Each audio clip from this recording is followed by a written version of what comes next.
Waalaikumsalam. Waalaikumsalam warahmatullahi wabarakatuh. Jangan lupa ya ngisi apa namanya kehadiran di LMS. Oke, hari ini kita masuk ke metode pengukuran ya.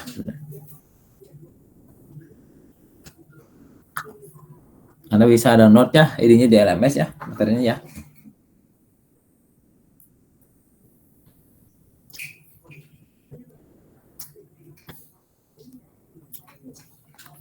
Nah, ini apa namanya? Kita mereview sedikit bahwa apa namanya? Dalam setiap pengukuran itu selalu melibatkan apa namanya? Dua parameter ya.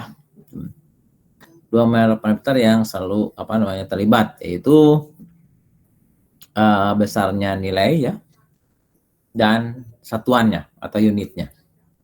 Besar nilai biasanya disebut dengan magnitude. Kalau ya satuan pengukuran biasanya disebut dengan unit gitu. Itu akan selalu terlibat ya dalam hasil satu pengukuran ya, pengukuran. Contohnya misalkan kalau kita mengukur suhu gitu ya. Apa namanya?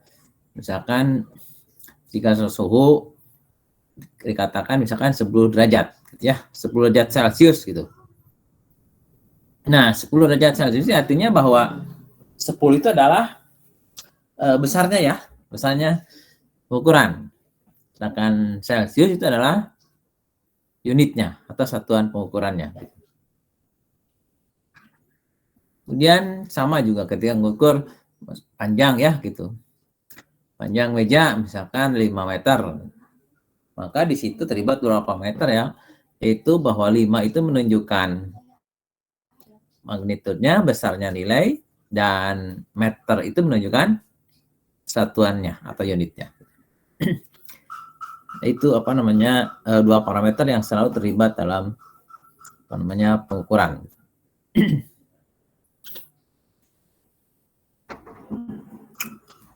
Nah, kita lihat sekarang adalah di awal kita sudah belajar tentang konsep pengukuran, besaran besaran dan satuan ya. Satu lagi sebenarnya itu harusnya ada standarnya ya gitu. Besaran, satuan, dan standar gitu. Kemudian ketiga alat ukur ya. Sekarang metodenya gitu. Nah, secara umum bahwa metode pengukuran itu adalah dibagi menjadi dua apa namanya dua metode pengukuran ya gitu dalam proses pengukuran itu. Yang pertama itu adalah metode pengukuran langsung dan metode pengukuran tidak langsung. Jadi otomatis kalau ada langsung ada juga yang tidak langsung. Nah, pengukuran langsung itu maksudnya adalah bahwa besaran yang akan diukurnya ya itu dikontakkan langsung. Kontakkan itu maksudnya dia dihubungkan langsung dengan alat ukurnya atau instrumennya gitu. Dan alat penunjuk alat ukur merupakan ya penunjukan yang disukai alat ukur itu menunjukkan representasi langsung ya dari besaran yang diukur gitu. Jadi gitu.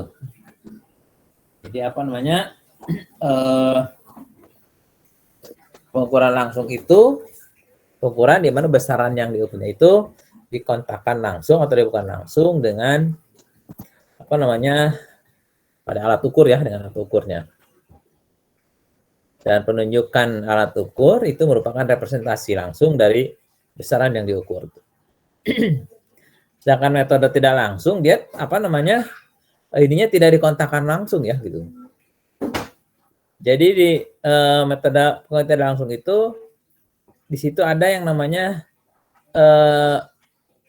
ada konversi atau pengubahan ya kuantitas ya gitu. Yang diukurnya untuk input ini inputnya itu diubah menjadi beberapa atau ya menjadi kuantitas yang terukur lainnya. Dan outputnya itu hasil konversi gitu ya, gitu. Hasil perubahan gitu. Biasanya oleh yang namanya oleh transducer ya gitu. Gitu. Dan ininya tidak kontak langsung gitu. Begitu, kita lihat nanti aja ya. Sekarang kita lihat pengukuran langsung. Contohnya kita mengukur meja lah gitu ya. Jadi pengukuran langsung itu bahwa apa namanya? Caranya adalah dengan membandingkan secara langsung ya. Standar primer dengan standar sekunder. Masih ingat standar primer dan sekunder ya? Lihat yang kemarin itu. Jadi primer itu ada di mana? BNSP ya. Kalau sekunder itu bagaimana gitu ya? Anda lihat. Nah, contoh kita melakukan pengukuran panjang meja. Nah, kita akan mengukur dengan bantuan pita ukur ya atau mistar lah gitu sebagai skala standar. Nah, itu kita langsung ya gitu. Bahwa apa namanya? Penunjukan alat ukur itu menunjukkan apa namanya? Hasil pengukuran langsung gitu ya, gitu. Dari besaran yang diukur gitu. Jadi dengan demikian kita bahwa ukuran secara langsung ini membandingkan langsung kuantitas yang akan diukur langsung dengan standarnya. Nah, kalau standarnya di sini maksudnya adalah misalkan kita gunakan apa namanya mistar atau pita ya gitu, pita ukur gitu. Itu langsung gitu. Dan alat ukurnya juga dikontakkan langsung kan kepada ini ya, pada besaran yang diukurnya gitu. Seperti itu.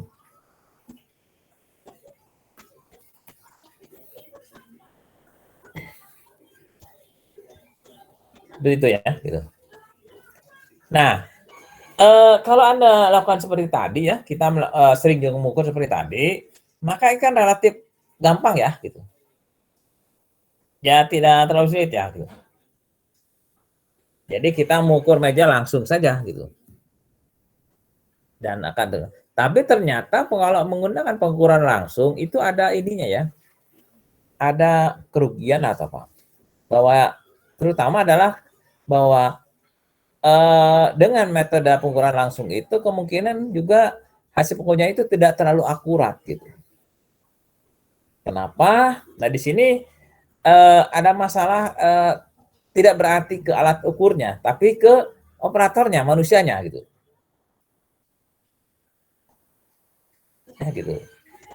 Misalnya adalah keterbatasan mata kita ya gitu, mata operatornya. Kalau secara umum dikatakan bahwa akurasi mata itu dalam membaca hasil pengukuran itu berkisar sekitar 0,01 inci atau 0,025 cm. Nah, gitu. Jadi seperti itu akurasi mata ini kalau dirata-ratakan ya. Seperti itu 0,025 cm. Seperti itu. Sehingga apa namanya? Di sini muncul satu kesalahan ya gitu. Dan kesalahan ini bukan pada standar alat ukurnya ya, tapi apa namanya? Karena keterbatasan manusia gitu. Dalam mencatat hasil pengukuran begitu. Itu pengukuran langsung. Yang kedua juga terdapat kuantitas yang tidak dapat diukur secara langsung gitu. Maksudnya begini.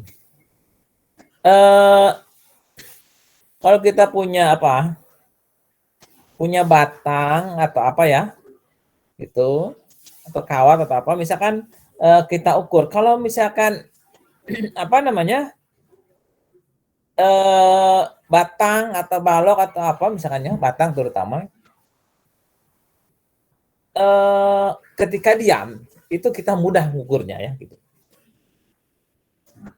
Tapi maksudnya itu si apa namanya batang atau apa itu tidak mengalami gaya, Pak. Nah, tapi akan berbeda ketika misalkan batang, dahannya atau apalah atau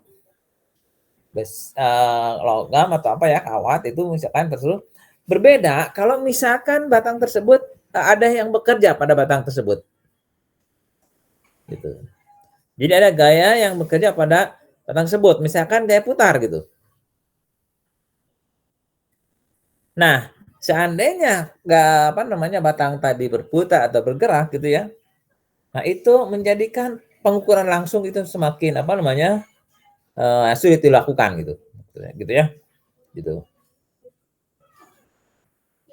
Di situ salah satu kelemahan dari alat pengukuran secara langsung.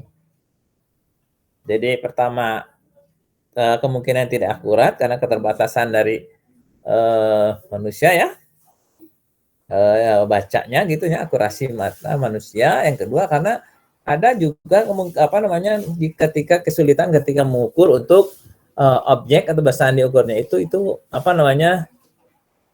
tidak statis atau tidak diam atau bergerak atau bergerak misalkan atau bergetar, nah gitu ya, atau misalkan regang gitu ya, gitu seperti itu, sehingga di situ kesulitan untuk mengukur secara langsung gitu.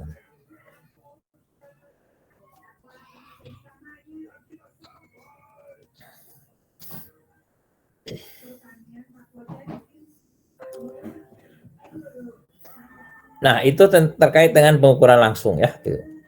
Sebenarnya ya, gitu. Nah, kalau secara ini metode pengukuran langsung ini ada dua jenis pengukuran langsung ya, yang umum yaitu metode defleksi ya. Jadi simpangan, ada juga metode nol gitu. Metode nol. Nah, metode simpangan itu adalah artinya bahwa metode pengukuran yang dimana besaran diukurnya itu menghasilkan efek fisik tertentu ya, gitu. Menghasilkan efek tertentu yang diakibatkan oleh bagian lain dari alat ukur melakukan efek yang sama, tetapi berlawanan arah gitu. Seperti itu.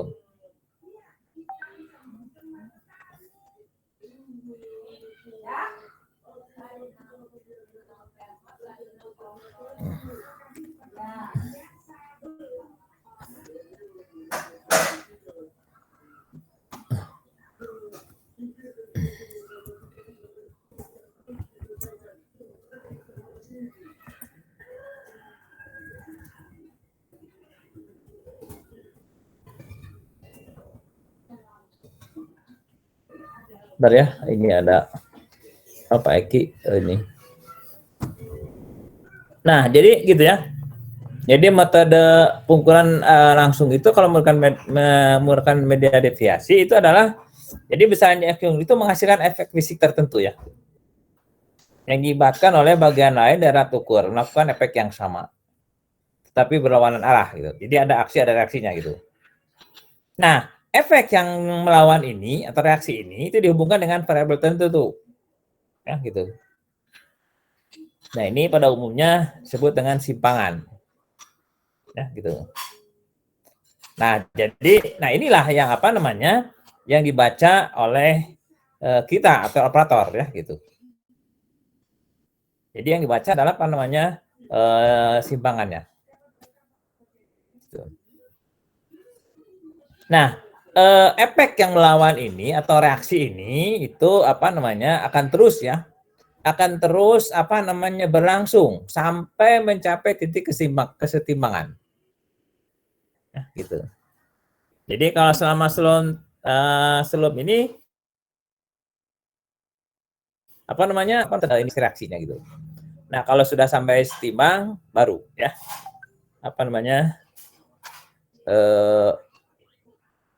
bisa diukur kesetimbangannya gitu. Seperti itu.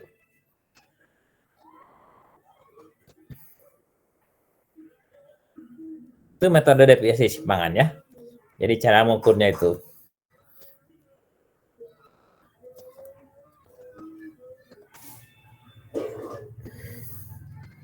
Dan yang kedua adalah metode nol.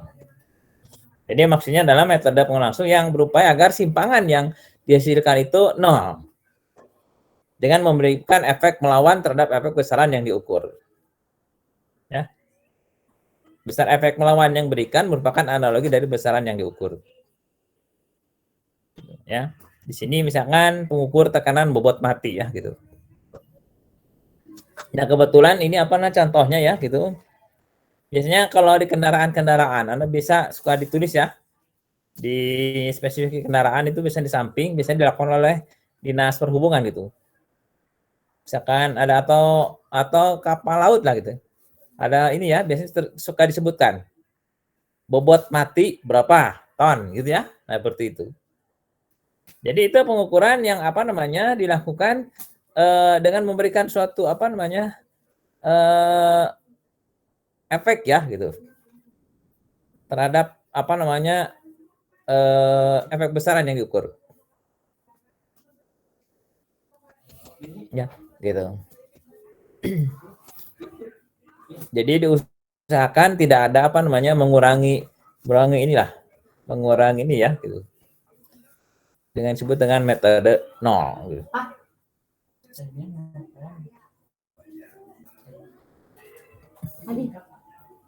Nah, itu ya gitu. Itu ada metode langsung ya. Silakan jika ada yang tanyakan dulu. Nah, ini biasanya kalau metode nol ini jarang kita lihat ya karena biasanya di apa namanya biasanya untuk beban-beban yang berat ya pengukurannya gitu ya gitu. Kayak kendaraan, kapal laut ya gitu. Yang sering apa namanya?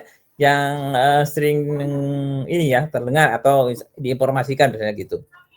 Kalau Anda di kendaraan biasanya kan di angkot atau apa kan biasanya suka ada ya ditempel ya gitu. Di situ saya suka disebutkan ya gitu. Begitu.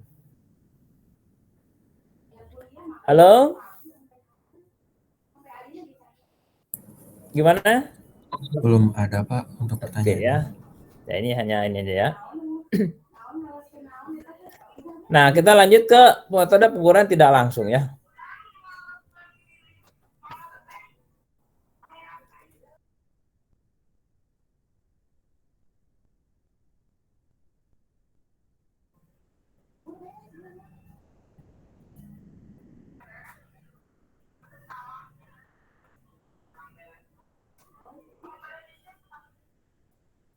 Nah, metode pengukuran tidak langsung artinya bahwa di sini alat ukurnya itu tidak dikontakkan langsung ya kepada alat ukurnya. Jadi besar ukurnya tidak ada kontak langsung, melainkan ada diubah dulu ya gitu ke besaran lain yang setara gitu. Nah ini di sini akan ada setara gitu ya gitu. Bukan sama ya tapi setara gitu atau analog gitu. Nah dengan demikian bahwa apa namanya besaran yang ditunjukkan oleh alat ukur tersebut itu adalah bukan besaran yang sebenarnya tetapi besaran hasil konversi yang lain ya untuk yang lain yang setara gitu.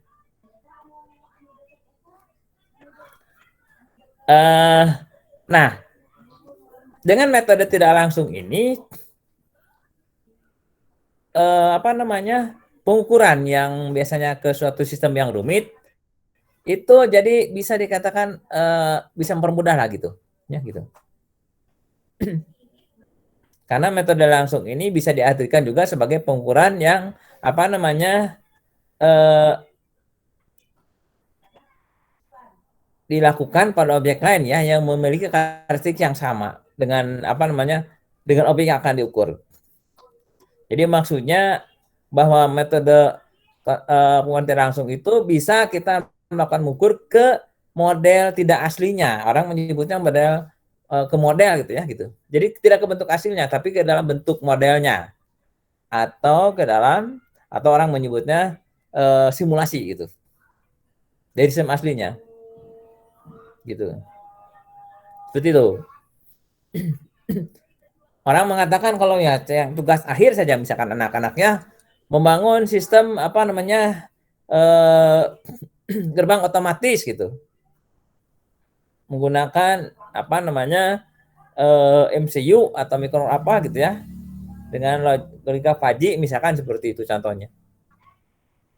Nah, begitu terjadi apa pengujian ternyata kan bukan apa namanya pengujiannya bukan pada jembatan gitu, tapi hanya membuat suatu simulasi gitu ya. Seperti itu. Seperti itu. Tapi simulasi tersebut tentu saja kalau di sini artinya harus memiliki karakteristik yang sama ya dengan yang sebenarnya. Seperti itu. Ya, gitu. Itu maksudnya tidak langsung ya, gitu. Jadi tidak dilakukan pada objek aslinya, tapi misalkan ke objek lain yang memiliki karakteristik yang sama gitu dengan objek yang sebenarnya. Nah, kasarnya ya membuat modelnya atau membuat simulasinya gitu. Nah, ini juga sama, metode tidak langsung itu ada dua ya, itu analog dan simulasi gitu. Metode analogi itu maksudnya adalah metode di mana jika suatu sistem, dua buah sistem itu dikatakan analog ya, setara di sini maksudnya. Bila keduanya itu ditentukan oleh bisa ditentukan oleh hubungan matematik gitu. Jadi bisa ditentukan melalui formula matematis, nah gitu sebenarnya kalimatnya ya. Gitu. Saya ulangi bahwa dua buah sistem ini dikatakan analog atau setara ya. Bila keduanya itu dapat dibuktikan atau ditentukan dengan satu formula matematis. Nah, dengan seperti ini dengan metode analogi ini memungkinkan gitu ya. Kita melakukan pengukuran gitu untuk berbagai sistem ya gitu.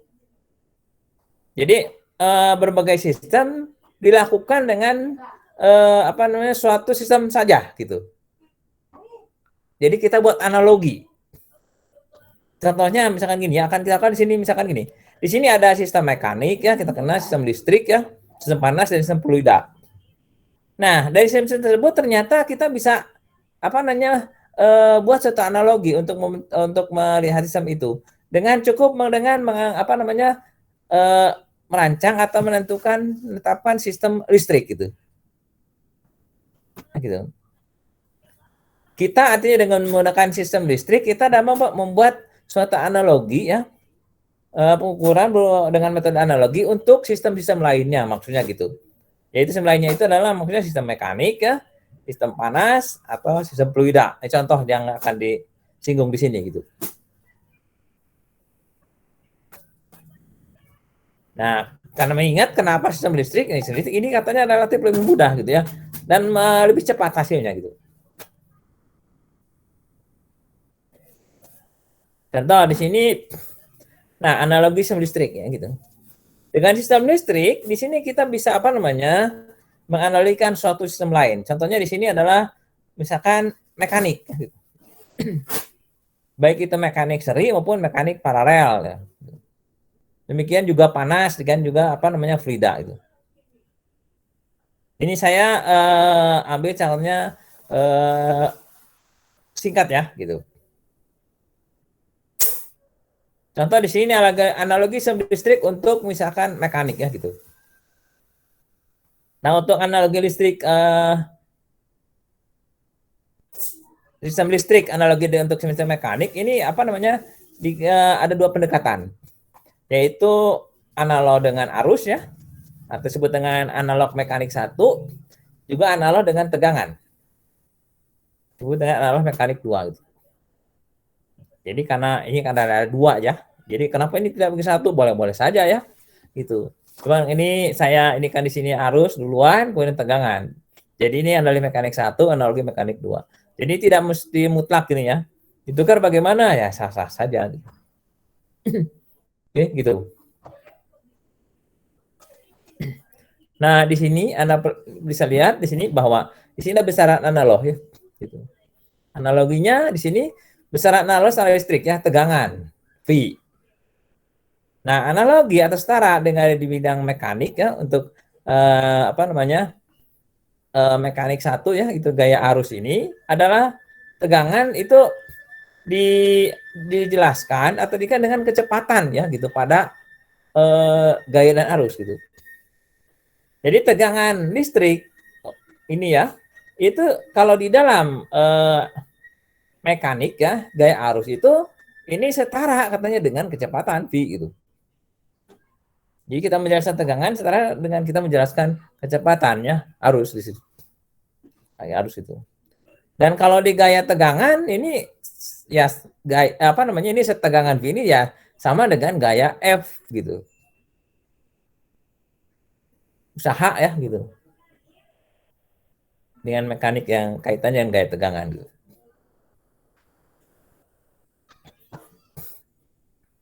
Kemudian kalau misalkan besaran listrik kita apa? Kita kena arus gitu ya gitu. Nah, ini sebenarnya dapat apa? Nah, ini bisa juga kita menjelaskan tentang kalau anak gaya arusnya adalah gaya F gitu. Di dalam apa namanya mekanik gitu. Kenapa bisa seperti itu? Karena di sini ada yang bekerja ya gitu. Ya arus itu kan ada bergerak, ini ada yang bekerja. Kita lihat saja ini. Kemudian kalau di gaya tegangan ini ada yang kaitannya dengan kecepatan ya gitu.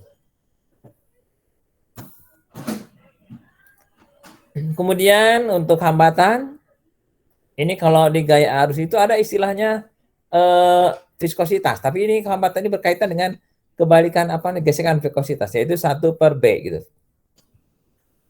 Sedangkan pada gaya tegangan, hambatan ini setara dengan gesekan viskositas ya gitu. Kekentalan ya gitu, B ini. Kemudian kapasitansi ini farad ya. Ini apa namanya dapat atau bisa diinikan dengan apa dapat menjelaskan tentang massa itu. Kapasitor ini artinya kapasitansi ya ini bisa menjelaskan juga atau setara dengan kalau di mekanik gaya itu dengan massa M.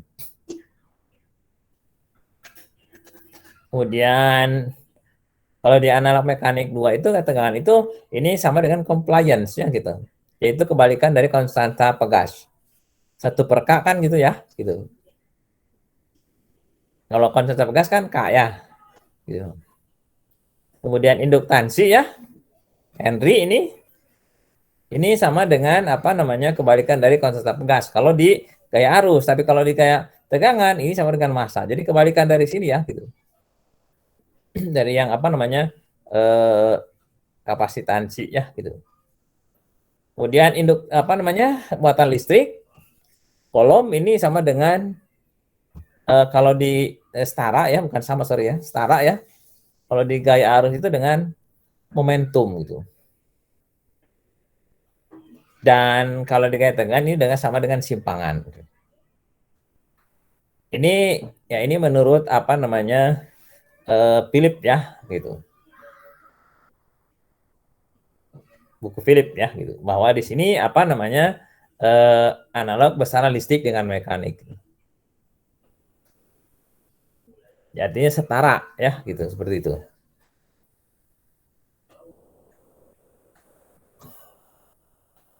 Nah, ini kebersamaannya bisa lihat dari sini. Nah, gitu. Nah, ini hukum Ohm ya, kelistrikan. Ini apa namanya? Tegangan ini sama dengan dalam mekanik itu kayak harusnya dengan V ya gitu. V/B ini ya gitu. Gaya ini. I kali R itu kaitannya sama dengan ini. Kalau di tegangan ya V dengan V kali B ini.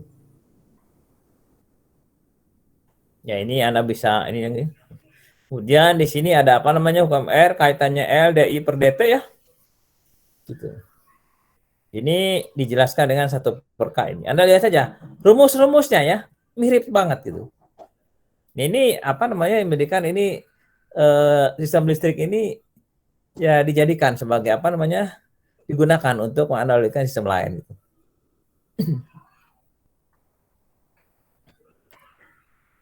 Juga sama ya setengah L V dt jadi ini terhadap waktu ini juga sama. Ini contoh saja ya gitu. Anda lihat.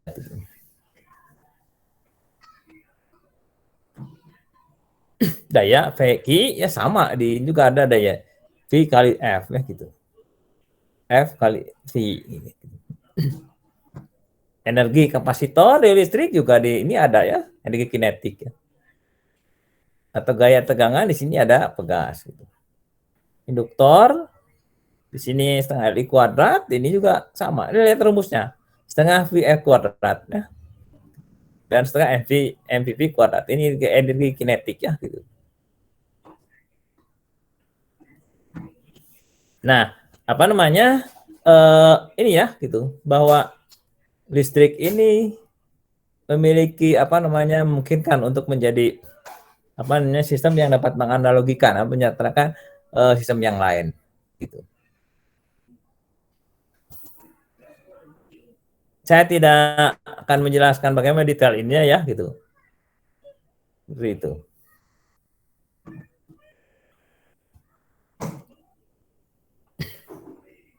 Itu tadi dengan apa namanya sistem listrik dengan mekanik ya, gitu. Kemudian kita lihat di sini ada listrik dengan mekaniknya mekanik seri. Di sini ada yang disebut dengan apa namanya gaya ya gitu. Pada mekanik seri ada yang disebut gaya ini ya gitu. Gaya pada mekanik seri ini adalah jumlah gaya pada semua komponen. Demikian juga sama listrik, bahwa tegangan total adalah jumlah apa namanya jumlah tegangan pada masing-masing komponen. Kemudian simpangan pada masing-masing komponen sama. Demikian juga pada listrik. Arus yang melewati masing-masing komponen juga sama. Dan persamaannya ditulis seperti ini untuk rangkaian mekanik seri listrik seperti ini. Anda lihat di sini ya, gitu. Sama persis ya, gitu. Kalau yang ini M massa D kuadrat dt kuadrat, yang ini sama L kuadrat Q ini ya, gitu. Muatan per waktu ya, terhadap waktu gitu. Integrasi muatan per waktu. Ini dx per dt ya, gitu. Dx per dt, ini dq per dt. Ini konstantanya kx kan ini ya, gitu. Kalau ini 1 per c gitu ya, gitu. Dari muatan. Ini analogi ya, atau analog apa namanya kesetaraan antara sistem listrik dengan mekanik gitu, seri.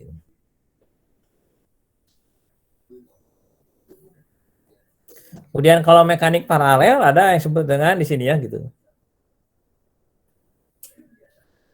X sama dengan F per Z gitu ya. Jadi gaya pada masing-masing komponen sama, simpangan setiap komponen. Jadi impedansi mekanisnya adalah impedansi ya, nilai itu gaya dibagi dengan Z simpangannya gitu. Nah, sedangkan impedan listrik ya Q sama dengan V per Z gitu. Jadi maksudnya di sini adalah kita lihat ini apa namanya mirip ya gitu, setara sama gitu di situ. Setara, sorry ya, bukan sama, setara. Kemudian listrik dengan panas di sini ya. Oh ya, saya ingatkan bahwa ini saya ambil langsung ya. Jadi ini formula-formula ini saya ambil, tidak saya turunkan gitu. Ini sebenarnya ada penurunan dulu ya. Jadi seperti ini ada penurunan dulu ya dari ininya. Nah ini penurunannya bagaimana? Nanti saya kasihin ke Anda. Sengaja saya tidak tulis penurunannya, itu buat nanti tugas buat Anda ya gitu. Jadi menurunkan sehingga akhirnya menjadi mirip bahwa ini kenapa jadi ini jadi seperti ini ya gitu. Demikian juga yang apa namanya ini dengan ini ya gitu.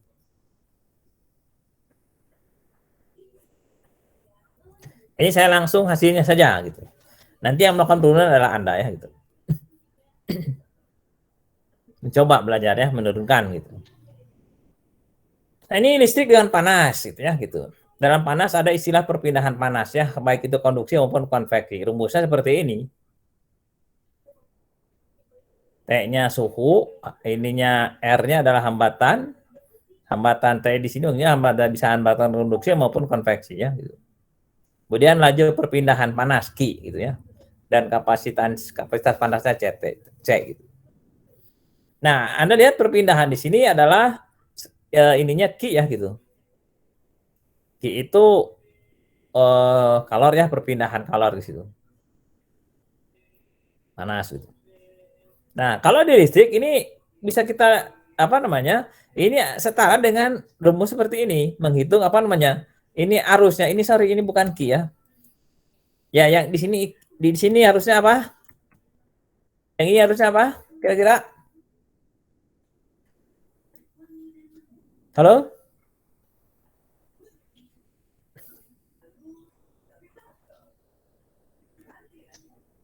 Halo? Pada kemana ini? Ada, Pak. Alvito? Kapasitansi Pak, C bukan Pak? Yang bawah nih. V per R itu apa?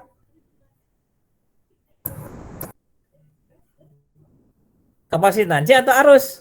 Oh arus Pak, arus. Arus ya, gitu. Ini salah nulis saya. Tapi sebenarnya kalau ini karena ini ya gitu. Sebenarnya kalau ini bisa juga Ki, kenapa? Tapi Ki-nya Ki muatan gitu. Kan arus itu sebenarnya kan muatan yang bergerak ya. Gitu. Tapi ya untuk kasus ini ininya Ki saja ya, gitu. Jangan I gitu. Ini salah ini. Nah, ini setara dengan apa namanya perpindahan panas. Sebenarnya arus itu sama dengan perpindahan panas gitu. Ya. Suhu pada saat sekian dibagi suhu awal, kemudian dibagi dengan apa namanya hambatannya. Nah kalau dalam fisik itu adalah sama dengan arus itu adalah tegangan pada saat sekian dikurangi tegangan awal, ini dimutlakan ya. Jadi mutlak itu artinya nilai positif negatifnya pengaruh dibagi dengan hambatannya.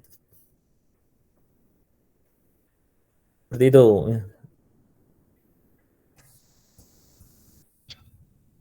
Kemudian listrik dengan fluida ya gitu. Ini ada istilah laju ya, volume gitu. Itu adalah sebenarnya beda tekanan ya gitu. Dibagi dengan apa namanya hambatan air fluidanya. Fluida itu ini ya apa? Wadah ya. Itu enggak air kan ya, tempat gitu. Gitu. Reservoir contohnya ya gitu.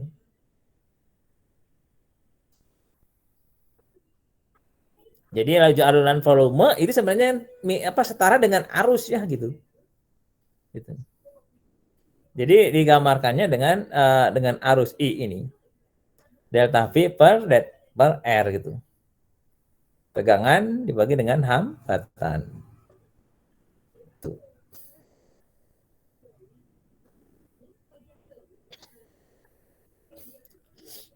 Nah, itu apa namanya? Metode analogi ya. Gitu. Jadi ini kita ini ya gitu. Masih dalam tatap ininya ya. Metodenya yang dilihat. Ini contoh-contoh apa namanya bahwa sistem listrik ini mampu untuk menganalikan sistem lain gitu ya. Nah, berikutnya adalah metode simulasi ya gitu. Ini maksudnya adalah simulasi ini adalah besaran yang diukur ini dikonversikan ke besaran lain. Gitu. Dan pengukuran pada sistem lain yang itu disebut dengan simulasi atau tiruan gitu tadi ya. Simulasi. Ini ada apa namanya? Biasanya dilakukan secara komputer ya. Jadi menggunakan komputer ya, simulasi komputer kalau sekali itu. Baik itu analog maupun digital. Nah, ini metode simulasi ini sangat bermanfaat ya. Kenapa? Dapat mengurangi biaya ya dan waktu gitu. Terutama untuk sistem yang sebenarnya merupakan sistem yang sangat rumit gitu. Dan merupakan bagian dari sistem yang lain, yang besar gitu, yang lebih besar gitu. Atau sistem yang tidak bisa kita hentikan gitu. Kenapa? Karena kalau sistem kita hentikan ya, itu akan mengganggu proses gitu. Nah, ini maka dibuat satu apa namanya? Simulasi ya, metode simulasi. Analog maupun digital. Analog biasanya untuk menguji simulasikan apa namanya sistem kontrol linear ya dan non linear gitu biasa gitu. Atau apa namanya simulasikan misalkan biasanya wireless ya gitu. Digambarkan dengan simulasi analog. Kalau digital ya banyak ya gitu. Simulasi dengan digital. Gitu. Sekarang metode simulasi ini menjadi tren gitu ya gitu. Kenapa? Karena sistemnya yang cepat ya gitu.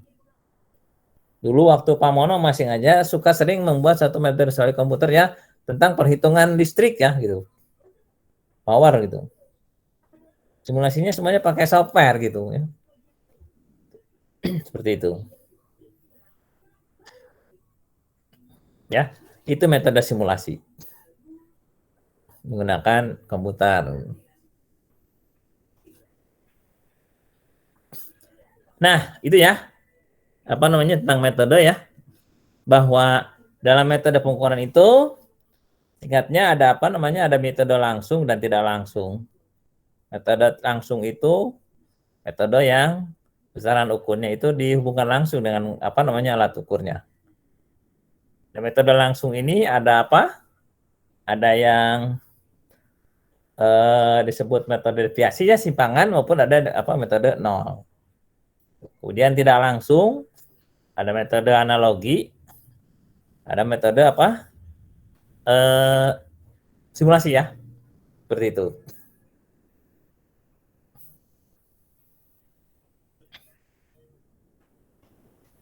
Silakan jika ada yang mau ditanyakan dulu.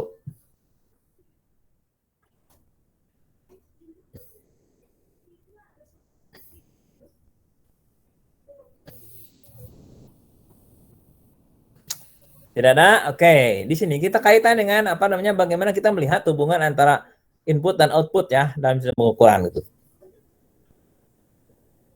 Nah, hubungan antara input output ini dalam sistem ini merupakan konfigurasi umum ya, yang menjelaskan tentang bagaimana hubungan antara input dan output yang terdapat pada semua perangkat pengukuran. Jadi menjelaskan secara umum keseluruhan ya pada setiap atau semua perangkat pengukuran. Nah, di sini untuk apa namanya, akan dipengaruhi oleh tiga besaran input ya gitu. Jadi hubungan input output ini akan apa namanya, melibatkan parameter atau apa gitu ya, tiga besaran input, yaitu input yang ada input gangguan gitu ya, atau varying input. Jadi maksudnya besaran yang sebenarnya tidak diharapkan gitu ya, mempengaruhi alat ukur gitu. Secara formal ini tulis dengan FI ya gitu. Ada juga besaran yang diinginkan gitu, atau desired input, FD ininya ya gitu. Ada juga apa namanya, input yang ubahan gitu. Jadi modifying input. Jadi besaran yang menyebabkan perubahan terhadap hubungan input output itu. Ini untuk input yang diinginkan dan output input gangguan gitu. Nah, ini akan mengakibatkan perubahan pada apa namanya, pada EFD ya, pada apa namanya, besaran yang diinginkan gitu ya gitu, atau pada besaran input gangguan gitu. Ini apa namanya, lebih mudah ininya di sini ya gitu. Diagram ini. Blok diagram ini. Ini di sini misalkan ada input ya gitu. Ini ada 3 input, ada input yang input gangguan atau inferring ya. Interferensi gitu maksudnya. Ada input yang diinginkan. Jadi ada input ini kemudian dimodifikasi menjadilah input yang diinginkan. Nah gitu. Kurang lebih seperti itu ya gitu. Ini interfering input ini menjadikan apa namanya, di sini ada satu besaran FI disebutnya gitu. Kemudian FM, ini artinya bahwa besaran input ini sudah dipengaruhi oleh apa namanya, sudah dipengaruhi oleh modifikasi itu. Kemudian di sini juga ada FMD, artinya apa, bahwa besaran dari input tadi ini ya, yang apa namanya, yang diinginkan gitu ya. Jadi modifikasi menjadi yang diinginkan, jadi sudah dipengaruhi. Gitu. Nah, ini akan menghasilkan apa namanya, output ya gitu. Menghasilkan output dengan apa namanya, dengan input yang ada gangguannya. Gitu. Di sini juga menghasilkan yang ini, menghasilkan output ya, dengan output yang apa namanya, inputnya yang diinginkan. Di sini masuk ke di alat pencacah ya, penghitung, penjumlah gitu. Kemudian menghasilkan apa namanya, keluaran. Gitu. Ini hubungan antara input dan output ya gitu.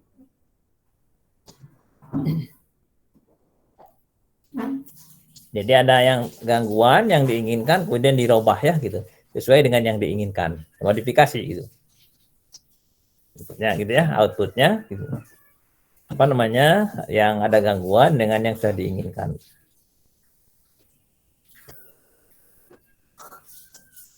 Nah ini nanti biasanya kalau ada yang apa namanya tidak sinkron ya gitu, simpangan. Nah itu kita ukur berapa sebenarnya simpangannya yang terjadi. Nah di situ. Nah ini untuk gambarkan tadi kalau misalkan agak sulit, ini di sini saya contoh ada karena sulit saya nyari gambar ya gitu, saya ambil di ini aja manometer ya gitu dengan gambar itu. Contohnya di sini ya gitu. Di sini manometer air raksa ya gitu. Ini untuk mengukur tekanan diferensial maksudnya gitu. Di sini ada tekanan ya gitu dari ini masuk pipa ini dari tekanan udara lah gitu ya. Ini ada tekanan gas gitu. Ya gitu.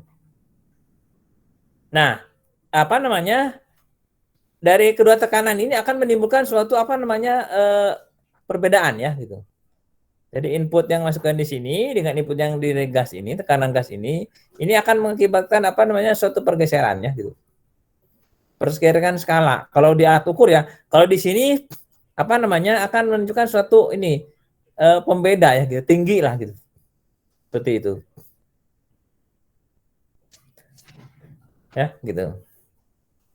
Ini untuk yang apa namanya ini ya gitu. Jadi apa namanya di sini ada tekanan, di sini ada tekanan gitu ya. Kita ada input yang diinginkan, input ya gitu. Seandainya tidak apa namanya tidak ada pengaruh, maka di sini mana yang kuat gitu ya. Nah, di sini nanti akan menunjukkan kalau misalkan ini yang kuat tekanan gas, maka ini posisi akan naik gitu kan. Gitu. Sehingga di sini perbedaan antara apa namanya permukaan ini menjadikan apa namanya seberapa beda antara tekanan gas dengan tekanan udara misalkan seperti itu. Ini kalau di air raksa ini sebenarnya ini akan bergerak ya gitu. Jadi perbedaan tekanan 1 dengan tekanan 2 itu akan menyebabkan air raksa itu bergerak. Nah, itu dia yang diukur itu di situ. Sampai ke berapa sebenarnya ininya gitu. Nilainya gitu. Ya, terbaca oleh ini. Seperti itu. Ini yang apa namanya inputnya yang ini ya. Ini ya. Anggaplah ini tidak ada gangguan gitu ya. Gitu. Yang tadi ya gitu. Ada input yang apa namanya desire ya gitu. Desire input ya, input gangguan, kemudian input modifikasi. Ini kan tidak ada nih. Nah, yang ini yang apa namanya contoh bagaimana kalau input yang ada gangguan. Nah, seperti kan ini. Nah, manometer raksa tadi gitu ya. Tekanan ini akan bertambah inputnya. Kenapa misalnya ini? Ini kita mengukur ya gitu. Ditumpahkan seperti ini. Ini disimpan misalnya di atas satu kereta gitu yang sedang bergerak gitu dan mengalami percepatan. Nah, jika kita ukur di sini akan apa namanya menghasilkan suatu pengukuran yang akan apa namanya kayak suatu kesalahan ya. Kesalahan yang diakibatkan oleh apa? Oleh input berupa percepatan ini. Ya, gitu. Gitu tadinya gitu. Apa namanya? Contoh ya gitu. Apa namanya kondisi di mana akan muncul suatu kesalahan yang dibuat oleh input baru yaitu input apa namanya berupa percepatan. Atau misalkan apa namanya ini dilakukannya dengan kondisi miring nah gitu ya. Di suatu ini agak miring ininya. Nah, itu juga akan apa namanya menghasilkan suatu bentuk input baru ya, tapi gangguan gitu. Kenapa? Karena akan memunculkan nanti apa namanya ada gaya gravitasi ya gitu. Seperti itu.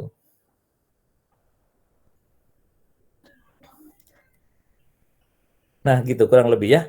Ini tentang apa namanya hubungan input dan output. Saya kesulitan ini kan ya menggambarkan ininya ya gitu. Jadi saya ambil nah ini aja paling apa gampang ya gitu. Jadi kan kalau dari skala seperti ini apa namanya menghitung H-nya ini mudah gitu maksud saya. Nah, ini akan berbeda ketika misalkan ini dalam kondisi bergerak gitu. Bergeraknya itu ada percepatannya.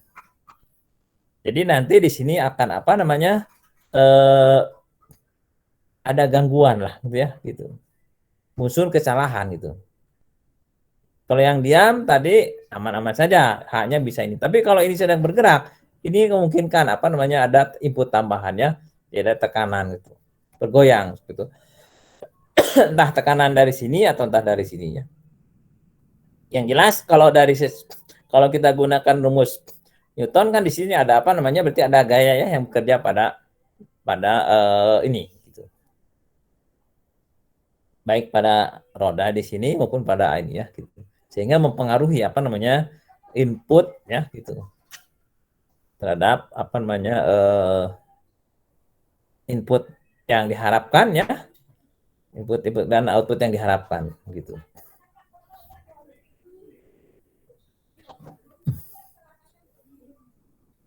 Nah, dan terakhir ada metode nol gitu ya gitu.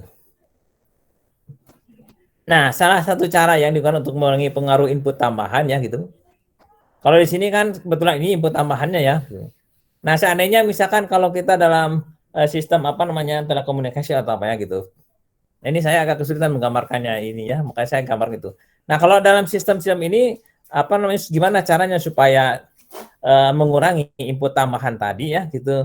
Nah, ini salah satunya yang paling umum digunakan adalah dengan penyaringan ya gitu, filtering. Ya, gitu.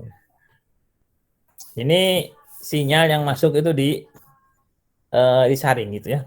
Ini saringannya bisa pada bagian inputnya, bagian di outputnya bisa pada antaranya atau pada sinyal outputnya gitu. Ya kalau Anda tertarik ke ini ada istilah apa namanya dengan filter ya gitu. Band pass filter dan sebagainya. Ini dalam rangka apa namanya mengurangi input tambahan ya gitu. Input tambahan di sini adalah input yang tidak diinginkan gitu kan. Seperti itu maka dilakukan proses penyaringan gitu. Nah, kita barangkali ke depan nanti kita apa namanya masuk ke khusus ke elektronika ya. Jadi ini masih dalam apa namanya umum ya gitu.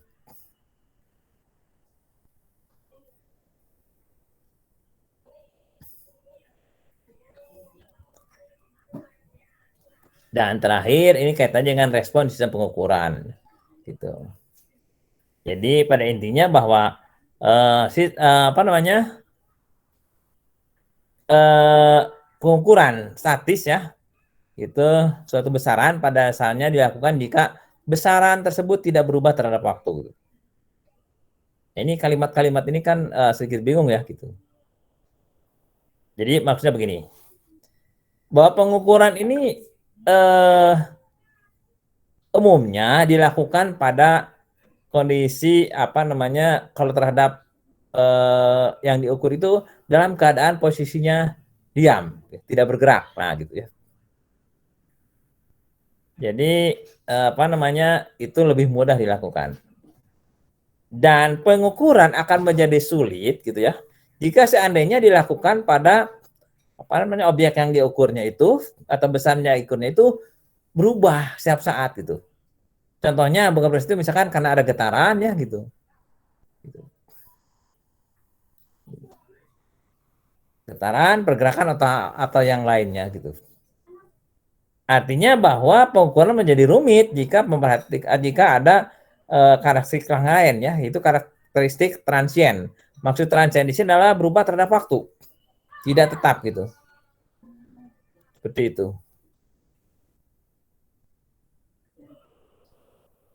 Itu maksudnya respon sistem pengukuran. Ya, gitu. Jadi mengukur itu pada kondisi statis ya umumnya pada statis gitu. Tapi begitu dilakukan terhadap apa namanya besaran yang mengalami getaran misalkan gitu ya, maka itu apa namanya pengukuran menjadi rumit gitu ya gitu. jika melihat karakteristik transien atau berubah terhadap waktu. Oke, itu ya. Itu saja materi ini ya gitu.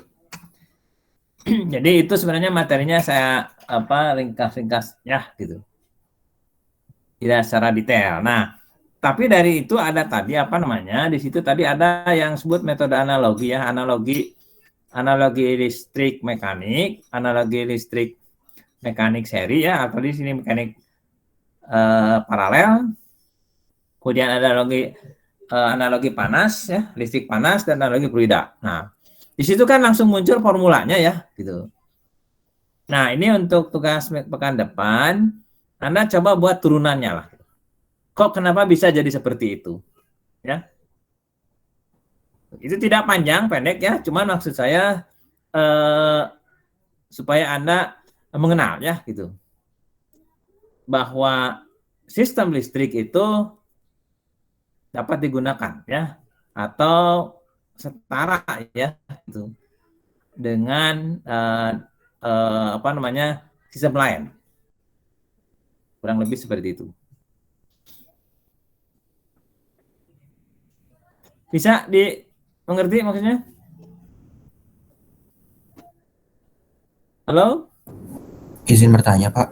Ya. Tadi turunannya gimana, Pak? Maksudnya turunan rumus apa tadi?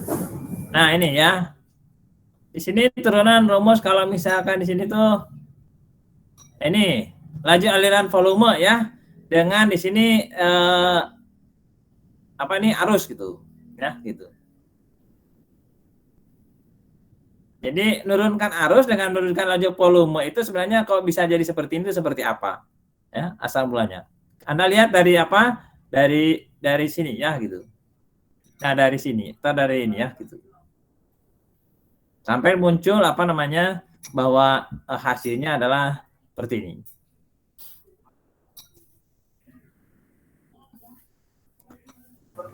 Nah, inilah gitu ya. Jadi ini kan di listrik ini ya gitu. Jadi sampai ini adalah mencari ini seperti ini, diturunkannya seperti apa ya gitu. Gitu. Dan dalam listrik pun perpindahan panas itu digambarkan seperti ini gitu. Ya. Dari hukum Ohm tentu saja ya, yang ini dari hukum Ohm, yang ini tentu saja misalkan ini dari hukum dari panas ya, dari kapasitas panas. Halo? Alvito? Oke, Pak. Siap. Terima Jadi kasih, Anda Pak. gini, Anda yang pertama yang Anda cari adalah tentang panas. Nah, gitu ya. Gitu. Menghasilkan panas pada pada ya di sini perpindahan panas pada panas itu seperti apa formulanya. Sedangkan untuk listrik yang memungkinkan terjadinya panas itu dihasilkan seperti apa ya. Jadi dimunculkan dengan menggunakan rumus apa. Nah, ini contoh di sini ini sudah jadi ya saya ininya gitu. Jadi pindah panas ini adalah Q ya, T-minus T0 kurang T1 R1. Ini tekanan listrik adalah I T0 per V1 per R gitu. Ini sebenarnya awalnya dari hukum Ohm ya, kali R gitu ya gitu. Dan ini awalnya dari hukum panas ya, perhitungan panas kalor gitu. Jadi Anda cari dulu menghitung panas itu bagaimana ya gitu. Dalam dalam kalor gitu. Ini kalau begini. Bisa dimengerti? Bisa ya. Gampang kok ya ini. Karena saya tidak berarti menurunkan seperti orang matematik, enggak ya gitu. Jadi di sini maksudnya ada suatu misalkan panas ya gitu. Panas ini dia akan merambat, nah gitu ya gitu. Seperti pada arus yang mengalir gitu. Jadi disimbolkan dengan dengan simbol apa, kalau dalam listrik apa. Sehingga kalau dibuat satu rumusnya ternyata ya mirip gitu, setara ya gitu. Bahwa menghitung perpindahan panas itu setara dengan menghitung arus listrik ya. Seperti itu. Begitu ya. Coba aja dulu ya gitu. Yang lain? Tulis tangan ya. Tulis tangan di formatnya T2 ya, gitu. Seperti itu. Kalau yang lain gimana? Baik, Pak. Saya dimengerti. Yuk. Baik, Pak. Ya. Gampang lah, tidak ini ya, gitu. Saya pilih-pilih sengaja ya, tidak apa namanya, yang tidak terlalu ke ini.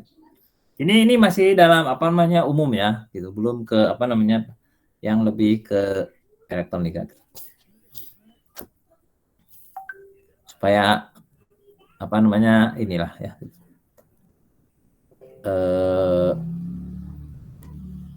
Ya agak praktisnya lah, tidak ke terlalu ke teoritis. Karena ininya banyak apa namanya banyak ya beberapa penurunannya gitu. Tapi ambil yang simpel-simpel saja. Oke. Ada lagi? Kalau tidak ada, saya kira Google Meet-nya cukup ya. Seperti itu. Jika karena waktunya masih ada, seandainya Anda mau apa namanya nanti ini silakan saja ditanyakan di grup ya. Gitu. Oke, kita juga lagi masih ini ya. Jadi tidak fokus karena masih persiapan ya. Mempersiapkan apa namanya untuk akreditasi ya. Seperti itu. Jadi April sudah sebentar lagi ya gitu pengiriman itu. Jadi April harus sudah lengkap semuanya.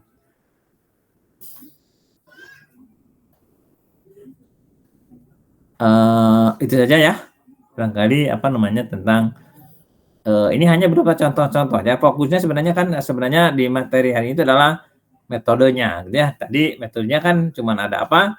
Cuma ada langsung, tidak langsung ya gitu. Langsung ada apa tadi? Deviasi dan nol. Tidak langsung ada analogi dan simulasi ya. Seperti itu. Contoh-contohnya di situ kebetulan apa namanya kalau Anda sedikit masih bingung, Anda bisa explore. Contoh metode apa namanya pengukuran dengan metode apa? Misalkan metode deviasi pada perangkat elektronika. Anda akan lihat ya di situ akan muncul. Oke, itu saja ya. Hari ini selamat sore. Assalamualaikum warahmatullahi wabarakatuh.